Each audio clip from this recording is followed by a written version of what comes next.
नमस्कार दोस्तों, जय हिंद। बिहार विधानसभा चुनाव 2025 की तैयारी जोर शोर पर चल रही है।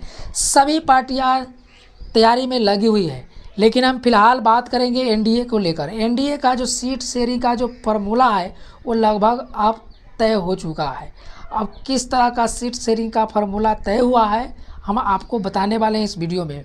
वीडियो को पूरा देखिएगा दोस्तों, सब कुछ समझ में आ जाएगा। लेकिन फिलहाल हम बात करेंगे जीतन राम मांझी और चिराग पासवान को लेकर। जीतन राम मांझी और चिराग पासवान कुछ अलग ही तेवर में नज़र आ रहे हैं। एक दूसरे के ऊपर हमेशा से हमलावर रहते हैं और अपने अपने सीट को लेकर कि ज़्यादा से ज़्यादा सीट उनको मिल जाए। लेकिन किस तरह का जो फार्मूला बैठ रहा है वो आपको हम बताते हैं। पिछले बार के चुनाव की बात करें तो पिछले बार के चुनाव में जीतन राम मांझी एनडीए से चुनाव लड़े थे। 7 सीट पर चुनाव लड़े थे, जिसमें 4 सीट पर जीत हासिल की थी।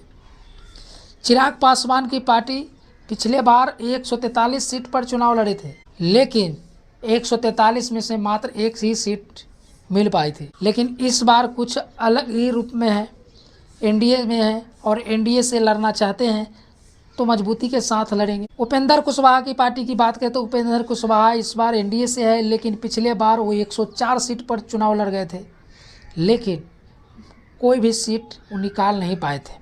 लेकिन जो एनडीए का जो सीट का फार्मूला है वो इस बार कुछ अलग ही निकल कर आ रहा है। आपको मालूम है किस कारण से?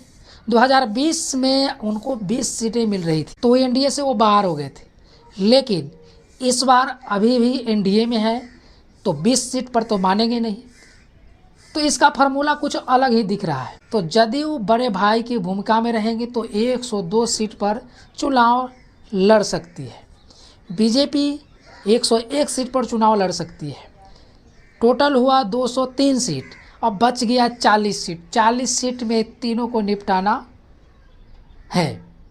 एनडीए की ओर से जो फार्मूला बैठ रहा है वो 40 सीट में तीनों को निपटा देना है, यानी चिराग पासवान की पार्टी, उपेंद्र कुशवाहा की पार्टी और जीतन राम मांझी की पार्टी, जिसमें से चिराग पासवान की पार्टी को सबसे ज़्यादा मिलने की उम्मीद है, जिसमें 25 प्लस सीट मिलने की उम्मीद है, जो कि 25 के नीचे वो मानने वाले नहीं हैं। राजू तिवारी के बयान आया है फिलहाल में, उन्होंने कहा है कि अगर 20 से 25 सीट पर लड़ना होता तो पिछले बार हम अलग क्यों हुए थे। तो इससे मतलब तो साफ हो जाता है कि चिराग पासवान की पार्टी को इस बार कहीं ना कहीं ज़्यादा मिलने की उम्मीद है, जो हमें लगता है कि 28 सीट मिलने जा रही है चिराग पासवान की पार्टी को। वही बात करें जीतन राम मांझी की पार्टी को, जो जीतन राम मांझी मांगने जा रहे हैं 20 सीट, तो उनको मात्र 7 सीट मिलने की उम्मीद है, जो कि पिछले बार भी उनको 7 सीट पर चुनाव लड़े भी थे और 4 सीट जीत भी हासिल किए थे 4 सीट पर। तो इस बार भी हो सकता है उतना ही। और उपेंद्र कुशवाहा की पार्टी को यहाँ पर 5 सीट पर निपटाने की चर्चाएं चल रही है। तो यही फार्मूला निकल कर आ रही है दोस्तों, जो आपको हम बता दिए हैं। आपको लगता है कि कौन सी सीट पर कितना सीट चाहिए?